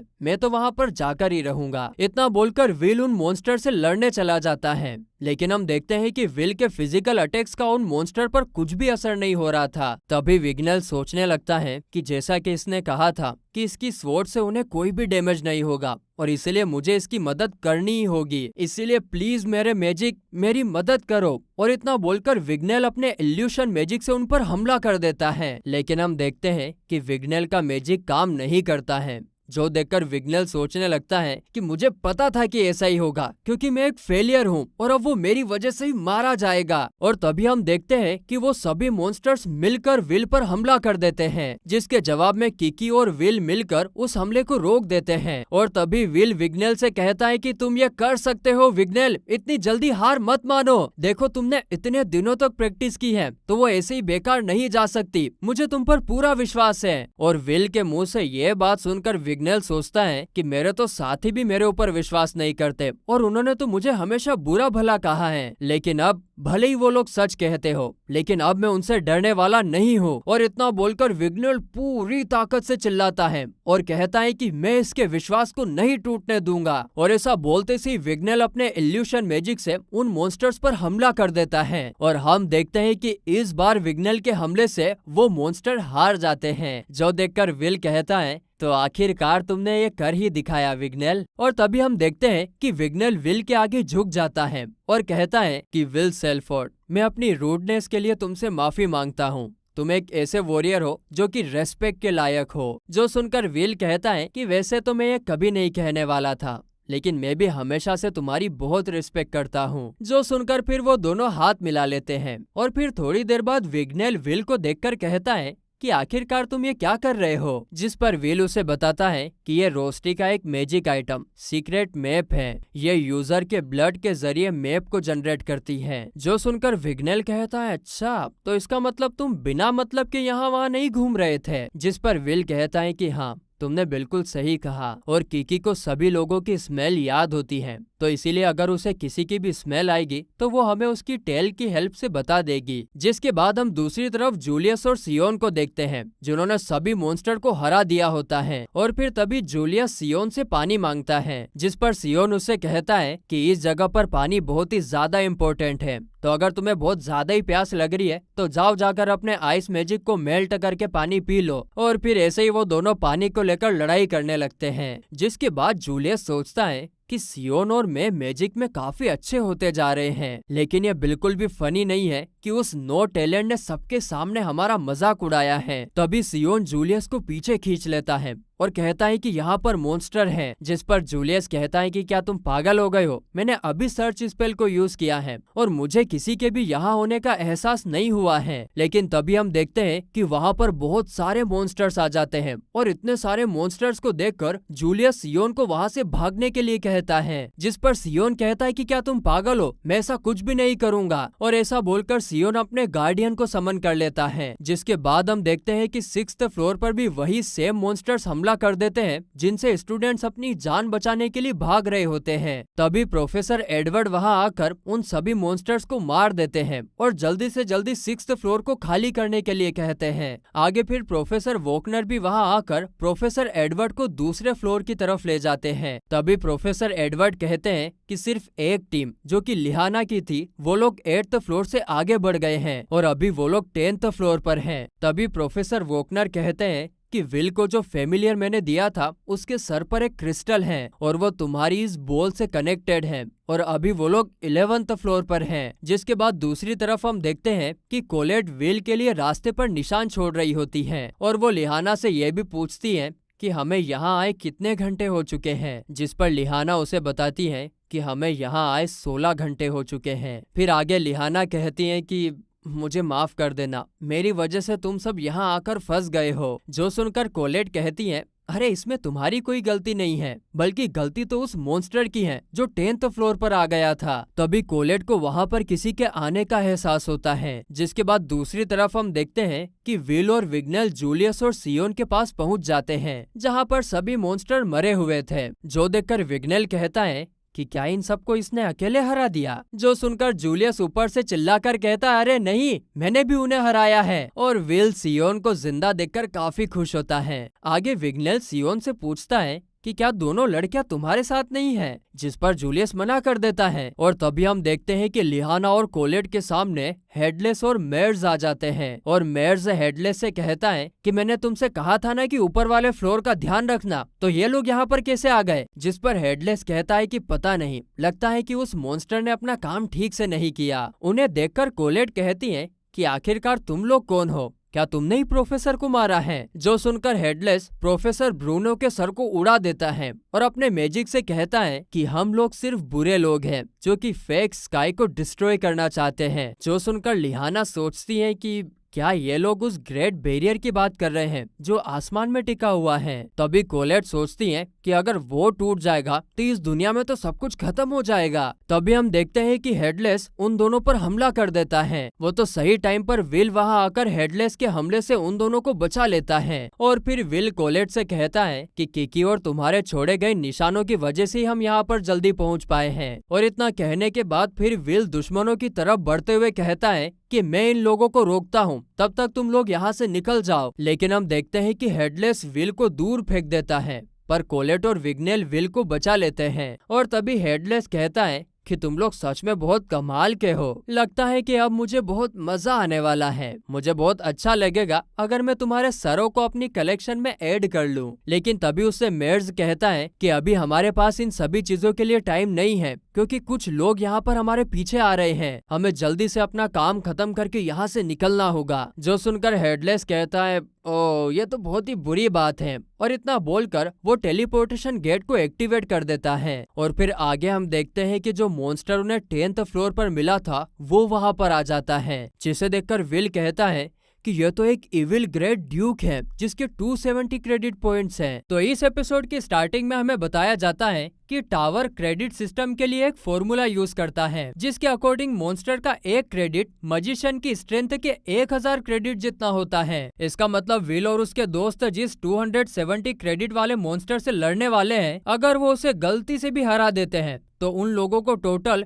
2,70,000 क्रेडिट पॉइंट्स मिलेंगे। तभी हम देखते हैं कि वो ड्यूक विल और उसके दोस्तों पर हमला कर देता है, जो देखकर विल उन सभी को उस मॉन्स्टर के हमले से बचने के लिए कहता है। और मॉन्स्टर की स्ट्रेंथ को देखकर जूलियस कहता है कि तुम लोग इस मॉन्स्टर से लड़ना चाहते हो, क्या तुम सभी पागल हो गए हो? जो सुनकर विल कहता है, लिहाना हमें यहाँ से वापस भागना होगा। जो सुनकर वो सभी लोग एक केव की तरफ भागने लगते हैं, लेकिन विग्नेल होशियार बनता है और अपने इल्यूशन मैजिक से उस ड्यूक को रोकने की कोशिश करता है। लेकिन ड्यूक उस हमले को बड़ी आसानी से रोक देता है और विग्नेल पर हमला कर देता है। वो तो सही टाइम पर आकर विल उसे बचा लेता है और केव की तरफ ले जाता है। और तभी लिहाना कहती है कि ये ड्यूक तो सच में बहुत खतरनाक है। आखिरकार ये है क्या? हम सभी तो इसे मिलकर भी नहीं हरा सकते। जो सुनकर विल उन सभी से कहता है कि मैंने एकेडमी की लाइब्रेरी में पढ़ा था, इस ड्यूक का नाम एविल ग्रैंड ड्यूक है, जो कि 25th फ्लोर की इविल फैमिली का खतरनाक डीमन है। जो सुनकर जूलियस पूछता है कि अगर ये 25th फ्लोर पर रहता है तो ये यहाँ क्या कर रहा है? जिस पर लिहाना कहती है कि ये पक्का उन्हीं मजिशियन का ही काम है जिन्होंने इसे यहाँ भेजा था। और फिर आगे हम देखते हैं कि सभी मॉन्स्टर्स विल और उसके दोस्तों को ढूंढने लगते हैं और विल उन पर नजर रख रहा होता है। तभी सियोन पूछता है कि क्या हम बच पाए? जिस पर विल उससे कहता है कि बिल्कुल भी नहीं, वो अभी भी हमारा पीछा कर रहे हैं। जो सुनकर जूलियस पूछता है कि आखिर यहाँ पर इतने सारे इविल गार्ड्स और इविल सेंटिनल्स कर क्या रहे हैं? जिस पर विल उसे बताता है कि ड्यूक ने पक्का इन्हें हमें ढूंढने का ऑर्डर दिया होगा। जो सुनकर सियोन कहता है तो उसी मॉन्स्टर की वजह से यहाँ पर इतने सारे इविल सेंटिनल्स दिख रहे हैं। और तभी डरा हुआ जूलियस कहता है कि अब तुम लोग बस ये मत कह देना कि हम यहाँ से कभी बाहर नहीं निकल सकते और हम यहीं पर मरने वाले हैं। जो सुनकर लिहाना सोचती हैं कि हम सभी लोग थक चुके हैं, घायल हैं और सबसे बुरी बात सभी के दिलों में अब निराशा आ रही है। तो अब आखिरकार हमें क्या करना चाहिए? तभी विल उन सभी से कहता है, चलो अब लड़ा जाए। हमारे पास ड्यूक को हराने के अलावा कोई चॉइस नहीं है। जब किसी फ्लोर पर कोई बहुत स्ट्रॉन्ग मॉन्स्टर आ जाता है तो वो बाकी के हर एक फ्लोर पर भी राज करने लगता है। और अगर हम उस स्ट्रॉन्ग मॉन्स्टर को हरा देंगे तो बाकी मॉन्स्टर को ऑर्डर देने वाला कोई नहीं बचेगा, जिससे हमें बाहर निकलने का टाइम मिल सकता है। जो सुनकर लिहाना कहती है कि अब जब इस मॉन्स्टर को गेट की हेल्प से यहाँ बुलाया गया है तो अगर हम किसी तरीके से यहाँ पर भगदड़ मचा देंगे तो एकेडमी को हमें ढूंढने में आसानी हो जाएगी। क्या तुम यही कहना चाहते हो विल? जिस पर विल हाँ कहता है। लेकिन यह सुनकर जूलियस गुस्से से कहता है, अबे क्या तुम दोनों का दिमाग खराब हो गया है? अगर हम उस मॉन्स्टर के सामने भी गए ना तो वो हमें मार देगा। जिस पर विल कहता है कि तुम लोग चिंता मत करो, मेरे पास एक प्लान है, पर मैं तुम्हें उसे फॉलो करने के लिए फोर्स नहीं कर सकता क्योंकि मैं मैजिक यूज नहीं कर सकता हूँ। जो सुनकर जूलियस कहता है कि हाँ तुमने बिल्कुल सही कहा, और वैसे भी कौन वो पागल होगा जो तुम्हारे प्लान पर विश्वास करेगा। लेकिन यह सुनकर विग्नेल कहता है कि मैं तो विल पर विश्वास करूंगा क्योंकि उसने पहले भी अपनी समझदारी और डेडिकेशन से मेरी जान बचाई है, तो इसीलिए मैं तो इस बार भी विल पर भरोसा करना चाहूंगा। जो सुनकर कोलेट भी कहती है कि हाँ मुझे भी विल पर पूरा विश्वास है क्योंकि उससे ज्यादा डंजन को कोई नहीं जानता है। तभी सियोन कहता है कि अगर सारे मॉन्स्टर्स हमारा पीछा ही करने वाले हैं तो इससे अच्छा तो मैं लड़ना चाहूंगा। हाँ पर इसका यह बिल्कुल भी मतलब नहीं है कि मैं इस फ्लंकी की बात पर एग्री कर रहा हूँ। तभी आगे विग्नेल लिहाना से कहता है कि लिहाना मैंने विल को अपने आप को टच करने दिया,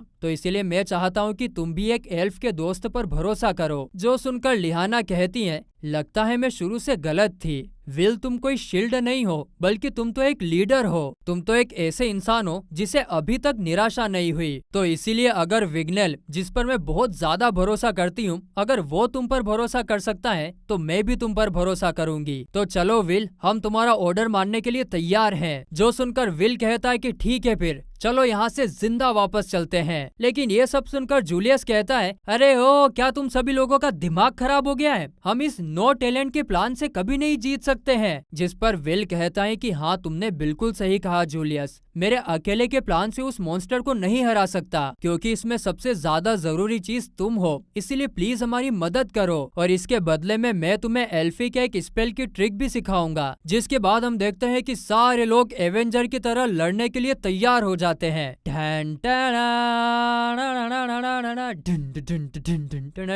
फिर लड़ाई शुरू होती है और जूलियस और कोलेट ड्यूक का ध्यान भटकाने के लिए उसके सामने चले जाते हैं, पर ड्यूक उन पर हमला कर देता है, लेकिन वो जैसे तैसे उससे बच जाते हैं। जिसके बाद जूलियस अपने क्लोन्स की मदद से मैजिक स्पेल को कास्ट करना शुरू कर देता है। और फिर हम कुछ टाइम पहले का सीन देखते हैं, जहाँ पर जूलियस कह रहा था कि आखिरकार तुम मुझे एल्फी की कौन सी ट्रिक बताना चाहते हो। जिस पर विल उसे बताता है कि एल्फी के जिस मैजिक को तुम यूज कर रहे हो, उसकी मदद से तुम लंबे मंत्रों को पढ़ सकते हो। असल में जब तक किसी मैजिक स्पेल के मंत्र पूरे नहीं पढ़े जाते, तब तक उसे कास्ट नहीं किया जा सकता। पर अगर तुम एल्फी का क्लोन मैजिक यूज करोगे, तो अगर कोई मंत्र पढ़ते पढ़ते वो क्लोन टूट भी जाता है, फिर भी जहाँ तक उस क्लोन ने मंत्र पढ़ा था, तुम उसके आगे से ही मंत्र पढ़ सकते हो। जिसका मतलब आसान सी भाषा में ये हुआ कि तुम लंबे मंत्रों वाले मैजिक स्पेल को भी यूज कर सकते हो। और फिर प्रेजेंट में हम देखते हैं कि ड्यूक एक एक करके जूलियस के क्लोन को तोड़ रहा होता है, और जूलियस सोच रहा होता है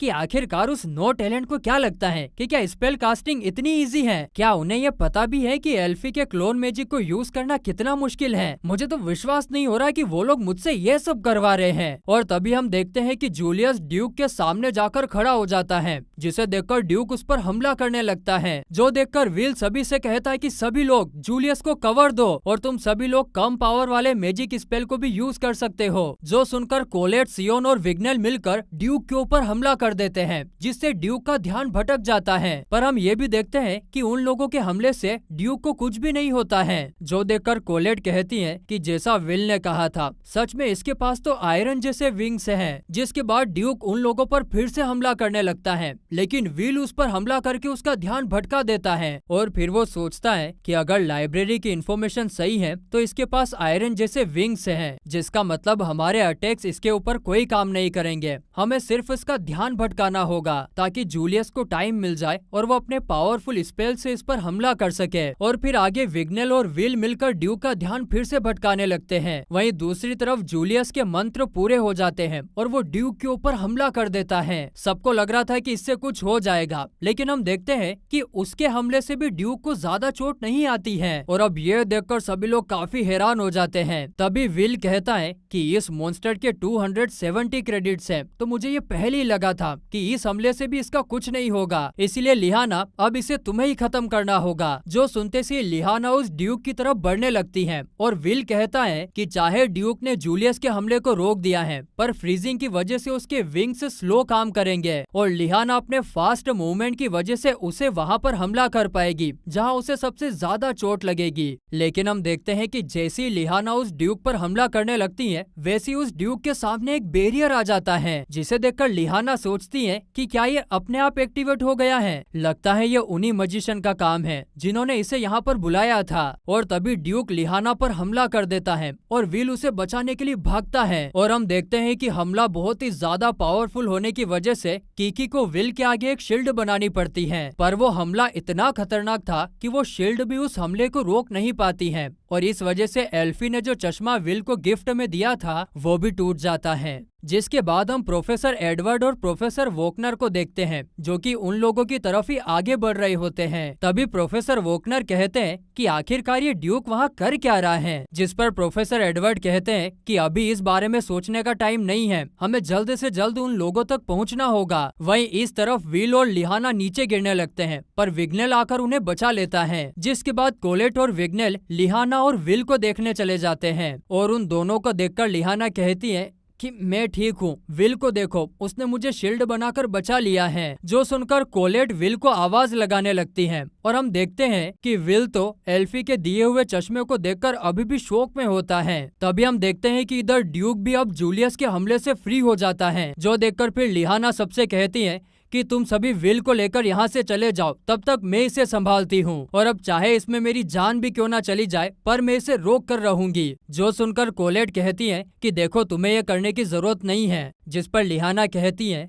तुम्हें पता है हमारी फैमिली के लोग इतना जल्दी क्यों मारे जाते हैं? वो इसलिए क्योंकि नाइट्स के तौर पर हमारे साथियों को बचाने की जिम्मेदारी हमारी होती है। जो सुनकर विग्नेल कहता है कि अगर ऐसी बात है तो मैं भी तुम्हारा साथ दूंगा। जिसके बाद लिहाना और विग्नेल अपने मैजिक से ड्यूक को रोकने की कोशिश करने लगते हैं, लेकिन उनका मैजिक उस ड्यूक के ऊपर कुछ भी असर नहीं कर रहा था। जो देखकर सियोन सोचता है कि विग्नेल और लिहाना मरने वाले हैं, और अगर हम नहीं चाहते कि उनकी मौत वेस्ट जाए तो हमें यहाँ से भागना चाहिए। तभी विल सियोन से कहता है कि प्लीज मुझे एक पंच मारो, एल्फी के दिए हुए चश्मे टूट गए हैं, इसीलिए मुझे बहुत डर लग रहा है। मुझे ऐसा लग रहा है कि मैं उन चश्मों के बिना बिल्कुल यूजलेस हूँ। जो सुनकर सियोन विल को पकड़ कर कहता है, तुम तो बिल्कुल चुप रहो, ये सब तुम्हारी ही गलती है। तुमने ही हमारे अंदर उम्मीद जगाई थी और तुम्हारी वजह से लिहाना और विग्नेल मरने वाले हैं। और ऐसा बोलकर सियोन विल को जोर जोर से कूटने लगता है। और फिर थोड़ी देर बाद विल सियोन के पंच को रोकते हुए कहता है, तुम्हारा शुक्रिया सियोन, अब मैं कांपना बंद हो चुका हूँ, अब मुझे जाना होगा।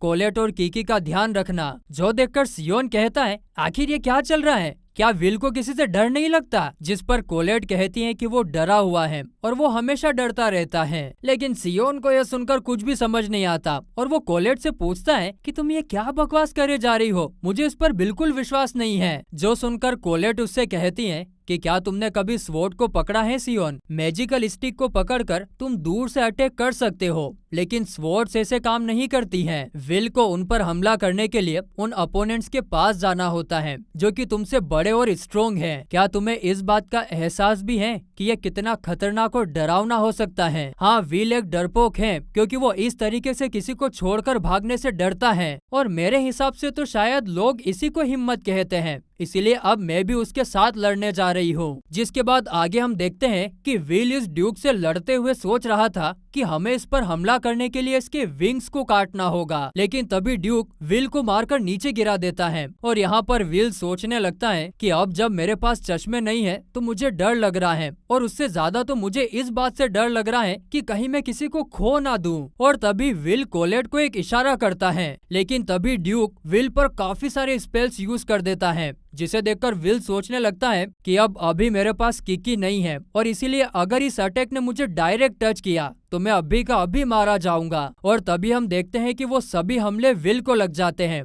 और वहाँ पर सिर्फ विल की स्वॉर्ड होती है। लेकिन फिर तभी हम देखते हैं कि विल आसमान में होता है, जिसे देखकर कोलेट सोचती है कि अब मैं विल को अपना सारा बचा हुआ मैजिक दे दूंगी। और तभी कोलेट विल को एक तलवार दे देती है, जिससे वो ड्यूक का एक विंग काटने में कामयाब हो जाता है, और इस हमले से वो ड्यूक जोर जोर से चिल्लाने लगता है। तभी हम देखते हैं कि सियोन भी अपने गार्डियन के साथ वहाँ पर आ जाता है, और सियोन को देखकर ड्यूक सियोन पर हमला कर देता है, लेकिन सियोन अपने गार्डियन को शील्ड बनाकर बच जाता है, और फिर वो डायरेक्ट ड्यूक के ऊपर कूद जाता है और कहता है कि अगर तुम ये कर सकते हो फ्लंकी, तो मैं भी ये कर सकता हूँ। और फिर सियोन अपनी पूरी ताकत से ड्यूक पर हमला करता है, लेकिन इस हमले से भी ड्यूक को कुछ नहीं होता है और वो सियोन को दूर फेंक देता है। आगे एक तरफ सियोन सोचता है कि इसके सामने एक मैजिकल स्टिक भी काम नहीं आई, तो वहीं दूसरी तरफ विल सोचता है कि इसके सामने तो स्वॉर्ड भी काम नहीं आ रही। और तभी हम देखते हैं कि रोस्टी विल की तरफ एक क्रिस्टल फेंकता है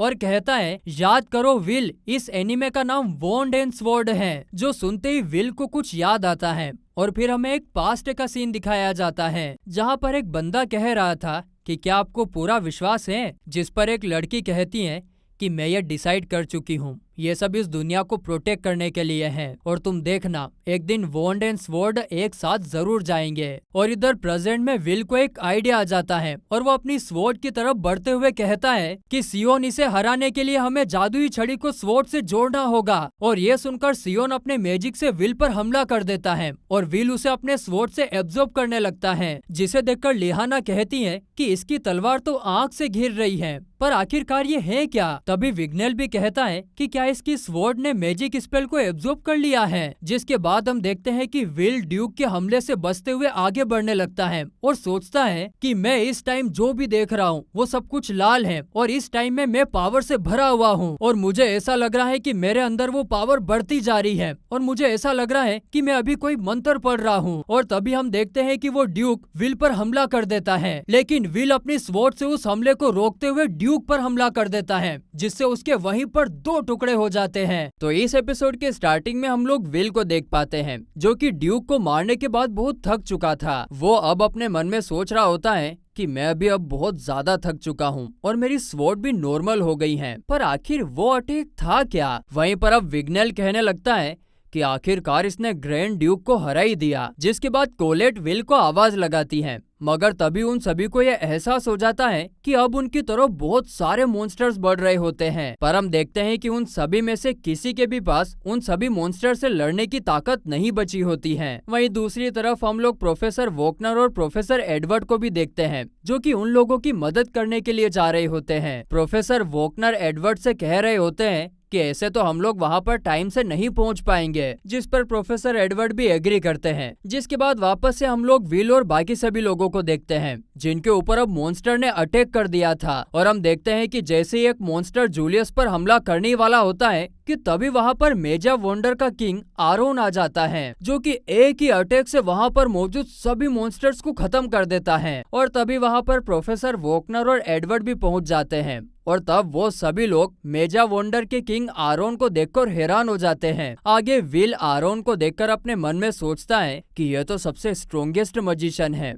पर आखिर ये यहाँ पर कर क्या रहे हैं। इनके साथियों के पास तो डंजन में जाने का सामान है, तो इसका मतलब क्या ये किसी फ्लोर से वापस आ रहे हैं। जिसके बाद हम लोग आरोन को देखते हैं, जो कि अब उन सभी स्टूडेंट्स की तारीफ करने लगता है, क्योंकि वो लोग बिना किसी के सपोर्ट के ड्यूक को हराने में कामयाब हो चुके थे। अब तारीफ सुनना किसे अच्छा नहीं लगता, मुझे तो बहुत अच्छा लगता है, आपको भी लगता होगा। और अब अपनी तारीफ सुनकर वो सभी लोग भी बहुत ज्यादा खुश हो जाते हैं। आगे फिर विल हम सभी ऑडियंस को बताता है कि किंग के आने से सभी मजिशियन और एल्फ तो खुशी के मारे उनके सम्मान में झुक गए और सभी लोगों की अटेंशन उन्हीं की तरफ थी, मगर मेरी आंखें किसी और को देख रही थी। किसका? अरे ठरकुल्लो, कोई लड़की की बात नहीं हो रही है। हम देखते हैं कि आरोन का एक साथी विल के पास आता है और कहने लगता है कि मैं बहुत ज्यादा सरप्राइज्ड हूँ, किसने सोचा था कि स्वॉर्ड अभी भी जिंदा होगी। इसके बाद वो बंदा विल से उसका नाम वगैरह पूछने लगता है और वो अपना नाम फिन बताता है। जिसके बाद सीन शिफ्ट होता है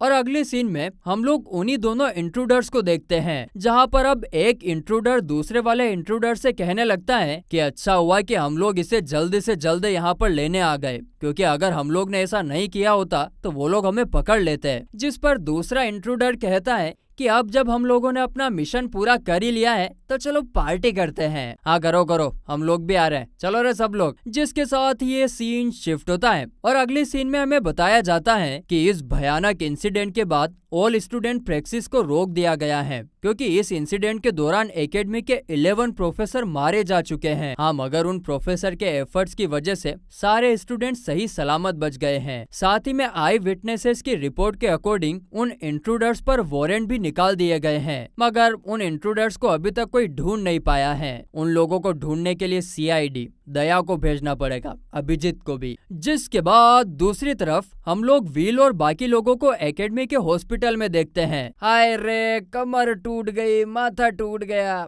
ऐसा नाटक वो लोग नहीं कर रहे थे, हम ही लोग करते हैं। वहाँ पर अब सभी लोग इंट्रूडर के बारे में बात कर रहे होते हैं कि कैसे वो लोग कितने पागल थे कि उन्होंने प्रोफेसर को भी मार दिया, और कैसे अगर मेजा वंडर का किंग आरोन वहाँ पर नहीं आया होता तो वो लोग मारे जा चुके होते। खैर, इसके बाद लिहाना सभी लोगों से कहती है कि इस खतरनाक इंसिडेंट के बाद भी हम लोग जिंदा हैं, जिसका मतलब हम में कुछ तो बात है। हम लोग इतने खतरनाक अपोनेंट का सामना करने के बाद भी सही सलामत है। ऊपर से मैंने अपने नाइट होने की ड्यूटी भी निभाई है। मैंने ये टीम इसलिए बनाई थी ताकि टावर को ये पता चल सके कि हम लोग कितने ताकतवर हैं, और मुझे पूरा विश्वास हो चुका है कि ये बहुत अच्छी टीम है, तो इसीलिए मैं तुम्हारा इस टीम में आने के लिए शुक्रिया अदा करती हूँ। आगे फिर लिहाना के पेट में गुड़गुड़ गुड़गुड़ गुड़गुड़ गुड़गुड़ हो रहा था, मतलब उसको भूख लग रही थी। इसीलिए फिर कोलेट उसके लिए कुछ एप्पल्स लेकर आती है और उसको खिलाने लगती है। मगर फ्लो में लिहाना तो कोलेट के एक के बाद एक सारे एप्पल खाए जा रही थी। लेडी कुंभकर्ण थी वो, जो देखकर कोलेट उससे कहती है, कुंभकर्ण कहीं की सब का सब खा जाओगी क्या? अब तो व्हील और बाकी सभी के लिए कोई एप्पल ही नहीं बचे। क्या तुम सच में इतनी बड़ी भुक्कड़ हो? जिस पर लिहाना कोलेट को बताती है, वो दरअसल क्लोज कॉम्बैट मैजिक को यूज करने की वजह से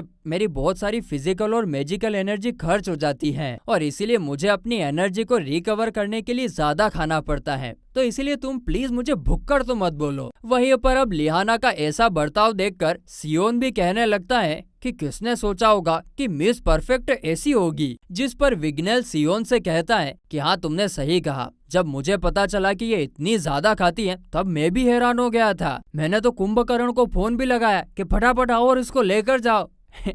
मजाक। आगे फिर विल भी अपनी टिप्पणी देता है कि वैसे तो मैं भी बहुत खाता हूँ, मगर लगता है कि लिहाना मुझसे भी ज्यादा खाती है। जिस पर फिर आगे लिहाना टॉपिक को थोड़ा सीरियस करते हुए विल से कहती है कि वो सब छोड़ो विल, मैं तुम्हें एक बार फिर से थैंक्स कहना चाहती हूँ, क्योंकि बिना तुम्हारे बैटल एक्सपीरियंस और करेज के हम लोग कुछ नहीं कर पाते। जिस पर विल कहता है, अरे ऐसी कोई बात नहीं है, यहाँ पर सभी लोगों ने मेहनत की है, तो इसीलिए इस चीज का क्रेडिट सब लोगों को जाता है। लेकिन नकचढ़ा जूलियस विल की बातें सुनकर चिढ़ जाता है और बकवास करने लगता है, और उसकी बकवास के बीच में ही कोलेट एक एप्पल उसके मुंह में ठूस देती है। चुप रहे। जिसके बाद सियोन विल से कहता है कि वो सब तो ठीक है फ्लंकी, लेकिन ये बताओ कि आखिरकार वो किस तरह की पावर थी जिसने मेरे मैजिक को एब्जॉर्ब कर लिया था। तभी कोलेट भी कहती है कि हाँ, तुमने सही कहा, वो पावर सच में कमाल की थी, उसे देखकर तो मैं एक पल के लिए हैरान हो गई थी। जिस पर फिर विग्नेल भी कहता है कि हाँ, उस अटैक को देखकर तो ऐसा लग रहा था कि वो किसी तरह की स्पेल ही थी। जिस पर लिहाना कहती है कि मुझे ये तो पता नहीं कि वो कोई भी मैजिक था या नहीं,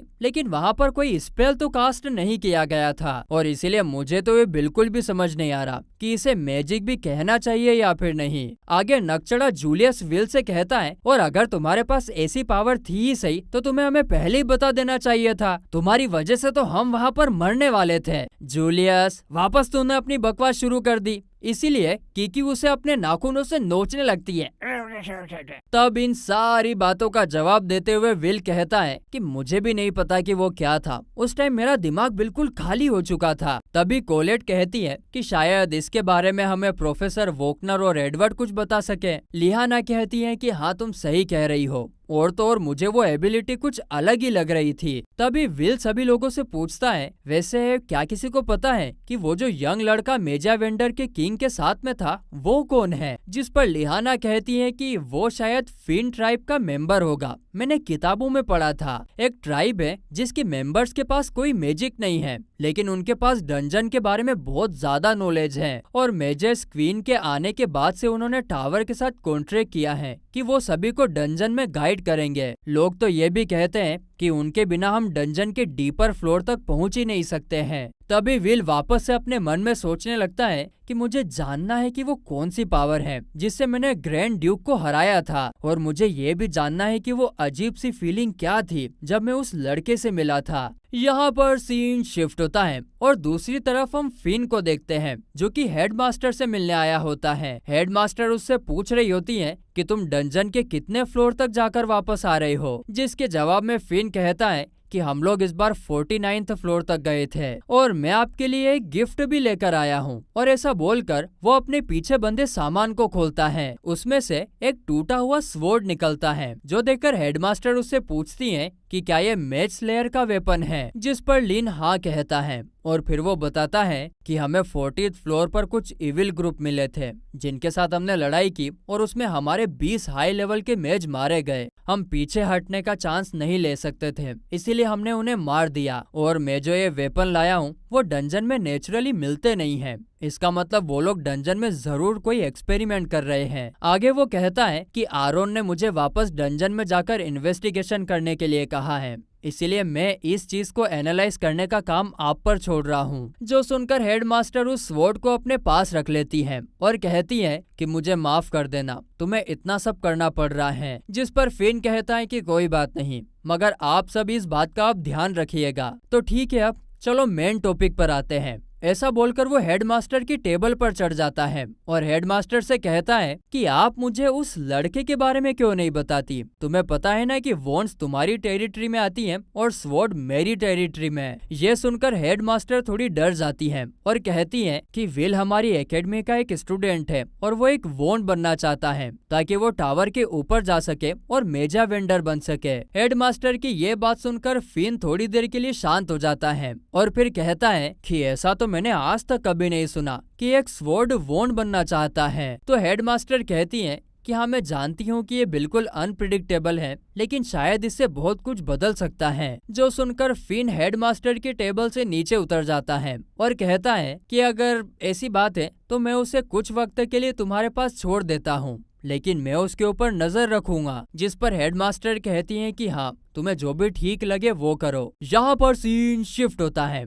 और दूसरी तरफ हम लोग विल को देखते हैं जो कि ट्रेनिंग करने लग गया था। तभी वहाँ पर कोलेट आती है और कहती है कि गजब आदमी हो यार तुम, अभी तक सभी लोगों की इंजरी ठीक नहीं हुई और तुम ट्रेनिंग करना शुरू कर दिया। जिस पर विल कहता है वो क्या है ना, मेरे अंदर कुचनियाँ काटती रहती हैं, इस वजह से मैं आराम से नहीं बैठ पाता और वैसे भी मुझे बहुत आगे बढ़ना है, इसीलिए मुझे और ट्रेनिंग तो करनी होगी क्योंकि मुझे कहीं पहुँचना है। तभी थोड़ा दूर खड़ा जूलियस कहता है कि इसकी बॉडी कितनी स्ट्रोंग है, ये कोई मेज तो नहीं हो सकता, लगता है कि ये शायद एक ड्वार्फ है। जिस पर विग्नेल कहता है कि तुम एक एल्फ के फ्रेंड को ड्वार्फ से कंपेयर मत करो, ये एक वॉरियर है, इसकी हमें रेस्पेक्ट करनी चाहिए। तभी नक चढ़ा सियोन उसके मुंह से विल की तारीफ सुनकर विल को लड़ने के लिए चैलेंज करने लगता है। ये तो पागल ही है यार, एक नंबर का बेफालतू की लड़ाई करता है। और चैलेंज करने के बाद वो सीधा छत से नीचे कूद जाता है जिससे उसे बहुत दर्द भी होता है।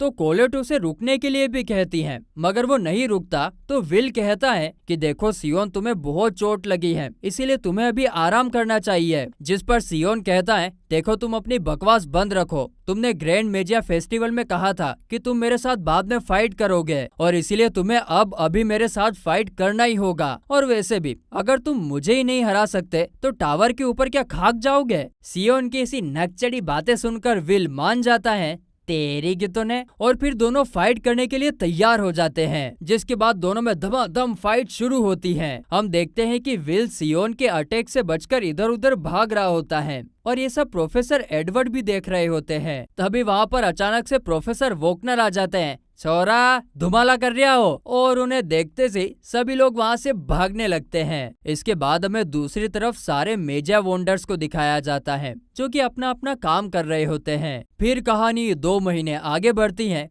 और हम सारे स्टूडेंट्स को क्लासरूम में देखते हैं जहाँ पर प्रोफेसर वोकनर कह रहे होते हैं कि स्कूल का ये साल खत्म होने वाला है और 6th ईयर के स्टूडेंट होने के लिए ये आपका लास्ट एग्जाम होगा। ऐसा कहकर वो सभी को क्वेश्चन पेपर दे देता है और एग्जाम स्टार्ट हो जाती है। तभी विल अपने मन में कहता है कि मैं पूरी मेहनत करूंगा और एल्फी से तो मिलकर रहूंगा। ठीक है भाई, लेकिन अगले सीजन में, क्योंकि ये सीजन, ये एपिसोड यहीं पर खत्म होता है।